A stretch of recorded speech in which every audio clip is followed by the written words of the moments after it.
तो अपने टाइम के चक्रव्यूह का खेल दिखाने वाली, हमको गुमराह करने वाली महाराजा मूवी में बहुत सी डिटेल है जिनको तुमको जानना जरूरी है। तो फर्स्ट ऑफ ऑल जो मूवी की स्टार्टिंग है, जब तुम महाराजा को टॉय स्टोर पे देखते हो तो वो एक माँ बेटी का स्टैचू पिक करता है और जस्ट एक्सीडेंट के बाद जब वो स्टैचू को छोड़ देता है तो जो वो माँ वाला स्ट्रक्चर था वो टूट जाता है, जो दिखाता है कि भाई उसकी वाइफ मर चुकी है। लेकिन बात यहाँ खत्म नहीं होती है। क्लाइमैक्स में हमें पता चलता है कि माँ का ही स्ट्रक्चर नहीं टूटा था, जो बेबी था उसका भी स्ट्रक्चर टूटा था, जो दिखाता है कि उसकी बीवी बच्चे दोनों मारे जा चुके हैं। वो उस चीज को फॉरशैडो कर रहा था, लेकिन उसकी बच्ची तो नहीं बची, लेकिन सेल्वम की बच्ची जरूर बच जाती है। नंबर 2, अब देखो सेल्वम की वाइफ चलती रोड पर रहती थी, लेकिन महाराजा का नहीं पता वो कहाँ रहता था। शायद वो ऐसी जगह रहता हो, लेकिन एक्सीडेंट के बाद उसने अपनी जगह शिफ्ट कर ली। उसका घर अब ऐसी जगह है जहाँ से रोड बहुत दूर है, क्योंकि उसको एक्सीडेंट का डर बना हुआ है। महाराजा पूरी मूवी में एक्सीडेंट के बाद सिर्फ एक बार स्माइल करता है, वो भी अपनी बेटी के सामने। इस कदर सीरियस एक्टिंग करता है कि क्या ही बोलूं। जबकि इससे डॉक्टर भी कहता है कि भाई मैं तुमसे ही बात कर रहा हूँ, तुम मुझसे बात कर रहे हो कि नहीं कर रहे हो। ऊपर से भाई महाराजा ने अपनी शॉप का नाम ज्योति रखा है अपनी बेटी के नाम पे।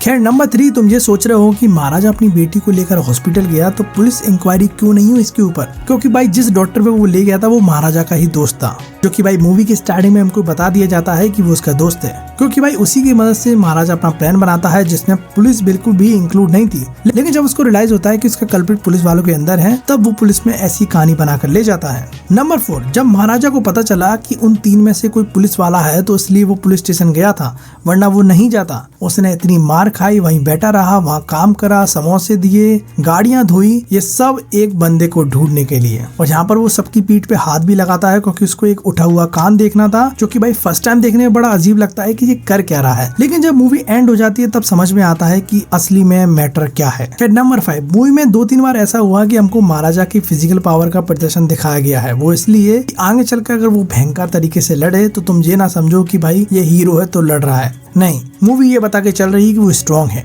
और उसी कॉन्सेप्ट को लेके उसने धन्ना से भी लड़ा और सेल्वम से भी लड़ा। तो देखा जाए तो इस मूवी ने कोई भी चीज एवं ही नहीं दिखाई है, हर एक का मतलब जरूर है। नंबर 6, ज्योति के रेड शू पे बार बार फोकस किया जा रहा था। ये दिखा रहा था कि उसने कैसे अपने रेड शू किसी और को दे दिए, जिस चक्कर में महाराजा को रात को लेट आना पड़ा, क्योंकि वो शॉप से जूते लेने गया था और जो मॉडल उसको चाहिए था वो उसमें और टाइम लग गया, जिसकी वजह से सारे कांड हो गए। तो सेल्वम ने एक पाँव वाली चेन ली थी अपनी बेटी के लिए, और ये पाँव का काफी मेटाफोरिकली तरीके से यूज करा गया है मूवी में। जैसे कि उसकी बेटी स्पोर्ट्स में बहुत अच्छी थी, रनिंग कंपटीशन में पार्टिसिपेट करती थी, मतलब भाई पढ़ाई लिखाई कम, खेल कूद ज्यादा करती थी। खेलने के लिए फिजिकल फिट होना जरूरी है, पैरों का सलामत होना जरूरी है। लेकिन सेल्वम जो कि अपनी बेटी के लिए सब कुछ करना चाहता था, उसी ने उसकी टांगें तोड़ दी अनजाने में, और जिसका रेफरेंस तुम्हें लास्ट में ही मिलता है जब उसकी बेटी के पाँव के निशान में सेल्वम का खून जाता है। ये दिखाता है कि अपने खून ने ही अपने खून की जान ले ली, ये दिखाता है कि अपने खून ने ही उसकी जिंदगी बर्बाद कर दी। यहाँ वो मूवी के स्टार्टिंग में जो स्नेक दिखाया गया था उसका भी एक तरह का रेफरेंस लिया गया है। यहाँ पर स्नेक्स में एक बात होती है, वो अपने अंडे को खा जाते हैं क्योंकि वो डिफरेंशिएट नहीं कर पाते हैं।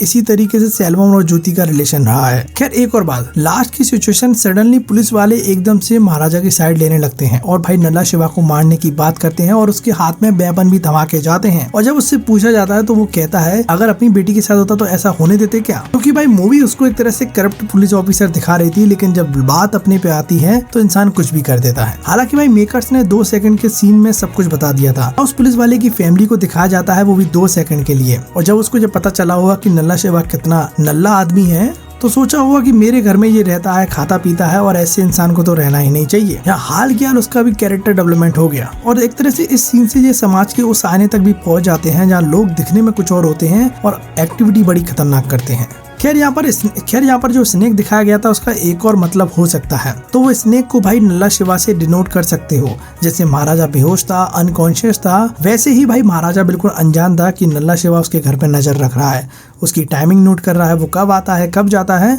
और जैसे ही वो स्नेक उसकी खिड़की से बाहर जा रहा होता है, यानी कि वो घर से एग्जिट ले रहा होता है, तो वो कांच में रखी कैंडल गिर जाती है जिसमें भाई ज्योति जलती है, और ज्योति इसकी बेटी का नाम है। तो ये दिखाता है कि वो जाते जाते इसकी बेटी को तोड़ के जा चुका है। खैर एक और चीज तुमको याद है कि सेल्वम महाराजा से कहता है कि जो दर्द मैंने तुझे दिया है वो जिंदगी भर नहीं मिटेगा, लेकिन 5 मिनट बाद जब पता चलता है कि ये उसकी ही बेटी है, ये लाइन उसी पर भारी पड़ जाती है। और इसी के साथ एक और चीज मैंने नोटिस करी कि सेल्वम हमेशा अपनी बेटी के पैर चूमता था। 2-3 बार ये सीन दिखाया है हमको बार बार। इन दी एंड हुआ क्या कि उसने अपनी बेटी के ही पैर तोड़ दिए। मतलब सेल्वम जो उसको अच्छी लाइफ देना चाहता था, उसी ने उसकी जिंदगी बर्बाद कर दी। भाई इससे बड़ी सजा इसके लिए क्या हो सकती है। खैर एक और बात, जब महाराजा ने सेल्वम को जब फर्स्ट टाइम देखा था तो वो शॉक हो गया था। वो वो उस वक्त ये सोच रहा था कि ये वो बंदा है जिसकी बेटी को मैं पाल रहा हूँ इतने सालों से और इसने उसके साथ ये सब कुछ कर दिया। वो समझने की कोशिश कर रहा था कि मैं करूँ तो करूँ क्या। वो उस मोमेंट तक सोचता रहा और वो पिटता रहा, लेकिन जब उसका माइंड क्लियर हो जाता तो वो सेल्वम को जख्मी कर देता है। और जब सेल्वम और महाराजा दोनों आमने सामने बैठे थे तो वो सोच रहा था कि मैं किस मुंह से इसको बताऊं,